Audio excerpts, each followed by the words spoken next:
সুপ্রিয় দর্শক, আসসালামু আলাইকুম। সবাইকে স্বাগত জানাচ্ছি আজকের গুরুত্বপূর্ণ সংবাদে। প্রথমেই জানিয়ে দিচ্ছি সংবাদ শিরোনাম, পরে বিস্তারিত। দেখেন, আজকে একটা বক্তব্য শুনে অনেকটা হাঁপ ছেড়ে বাঁচলাম। আমি না, আমার মতন অনেকেই আশা করি যে আজ থেকে গণতান্ত্রিক বাংলাদেশের যাত্রা শুরু হলো। এখন সবাই মুক্ত, সবাই মুক্ত। গণতান্ত্রিক বাংলাদেশের নেতাকর্মীদের শান্ত সতর্ক থাকতে বলছে। ভারত চীনের সাথে সম্পর্কের ক্ষেত্রে জনগণের ইচ্ছা প্রাধান্য পাবে। আর কি বলছেন? অর্থনীতি, জননিরাপত্তা এবং সুশাসন প্রতিষ্ঠায় বড় চ্যালেঞ্জ। ভেঙে পড়া আইন শৃঙ্খলা পরিস্থিতি দ্রুত উন্নতি করা হবে। আর কি আছে?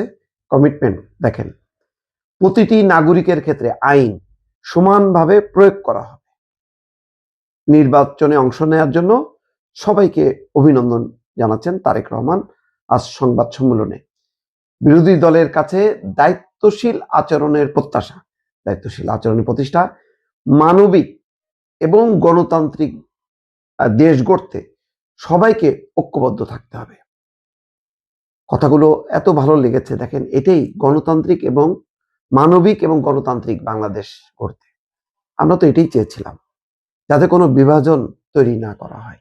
ধর্মের ভিত্তিতে, কোনো স্লোগানের ভিত্তিতে, হিংসা বিদ্বেষ, একে জ্বালাও ওকে পোড়াও, ওখানে আগুন দাও, ওই আধিপত্যবাদের নাম দিয়ে, ইনক্লাবের নাম দিয়ে, ইনসাফের নাম দিয়ে, এই যে ধর্মীয় শব্দগুলো দিয়ে মনে হচ্ছে যেন বাংলাদেশে 5ই আগস্টের পট পরিবর্তন গণতন্ত্রের জন্য না, একটা ইসলামিক বাংলাদেশ গড়ে তোলার জন্য। মানে লক্ষ্যটা হচ্ছে আস্তে আস্তে ওই আফগানিস্তানের পথে নিয়ে যাওয়া। সেই জায়গা থেকে বাংলাদেশের জনগণ আবার রায় দিল, নো, আমরা গণতন্ত্র চাই। এই দেশটা মুক্তিযুদ্ধের মধ্য দিয়ে, স্বাধীনতা সংগ্রামের মধ্য দিয়ে গণতন্ত্র প্রতিষ্ঠা করাই ছিল প্রধান অঙ্গীকার বা লক্ষ্য। সেই লক্ষ্য থেকে শেখ মুজিবুর রহমান নিজেই বিচ্যুত হয়ে বাকশালে চলে গেলেন। তার মানে কি, আমি কি এখন ওই বাকশাল, টাকশাল, ইসলামিক স্টেট এই সমস্তগুলি করব? না, ওই মূল জায়গাটা তিনি ধরে রাখলেন। এমন একটা আহ্বান জানালেন যে আর প্রতিহিংসা না, সবাইকে ঐক্যবদ্ধ, বিভাজন না, ওই যে ঐক্যবদ্ধ থাকতে হবে। এই শব্দগুলির অর্থ বুঝতে পারছেন? আমার ধারণা অনেকেই বুঝতে পারছেন, অনেকেই পারছেন না।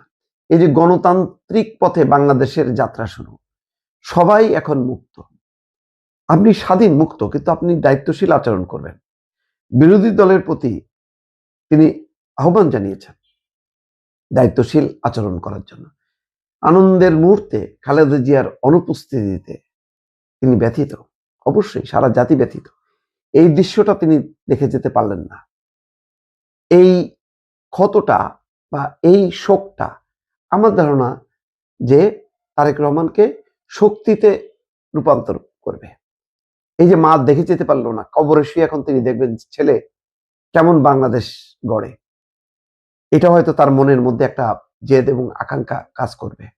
একটা অতৃপ্তি থাকলে আপনি ওটা পূরণের জন্য চেষ্টা করবেন। সব পেয়ে গেলে কিন্তু আপনি হাল ছেড়ে দেবেন, আপনি সতর্ক থাকবেন না। তখন কুচক্রীরা পরিস্থিতিটা ঘোলা করবে। কারণ বাংলাদেশ, আবারও বলি, গণতান্ত্রিক বাংলাদেশ, ঐক্যের বাংলাদেশ, অসাম্প্রদায়িক বাংলাদেশ। কিন্তু অনেকে এটাকে কাটতে চায় ইসলামের নামে, জঙ্গিত্বের নামে, হিন্দুত্বের নামে কাটতে চায়। ভারতে যেভাবে কাটাকাটি চলছে, বাংলাদেশ সেটা হবে না।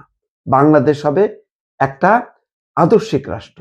সেই কথাই কিন্তু তিনি আজকে বলছেন যে কোনো বিভাজন এখানে ঠাঁই পাবে না। সে কথাই বলছেন, জাতীয় ঐক্য আমাদের শক্তি, বিভাজন দুর্বলতা। জাতীয় ঐক্য হবে শক্তি, আর বিভাজনটা হচ্ছে দুর্বলতা। বিভাজন রাখা যাবে না। এই যে গত 17 বছরে ধরেন শেখ হাসিনার বিরুদ্ধে আন্দোলনে দল মত নির্বিশেষে সমস্ত জনতা অংশ নিয়েছে, কিন্তু তারপরে আমরা কি দেখলাম? মাজারে, দরগা শরীফে শতাধিক হামলা হয়েছে। এটা ঐক্য? এটা কি ধর্মীয় ঐক্য হইল নাকি বিভাজন হইল? কবর থেকে লাশ তুলে পোড়ানো, এই মানসিকতা বোঝেন?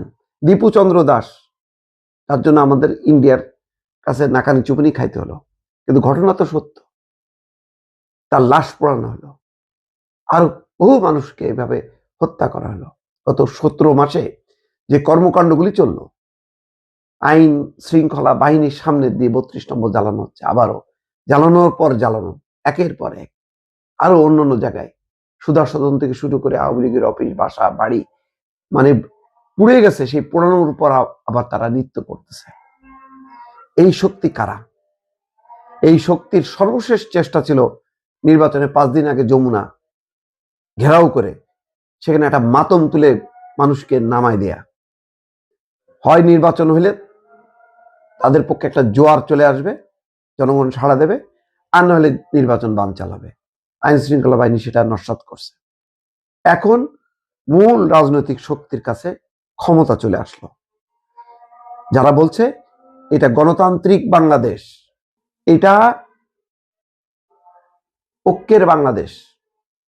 এটা মাথায় নিয়ে সবাই যদি, জনগণ যদি এখন রেসপন্স করে, আমার ধারণা যে এই যে ভেঙে পড়া আইন শৃঙ্খলা পরিস্থিতি, যেটা উন্নতি হবে, এইটা আইন শৃঙ্খলা বাহিনী তো একটা শক্তি পাবেই, সেই সাথে মানুষের পার্টিসিপেশন হইতে হবে।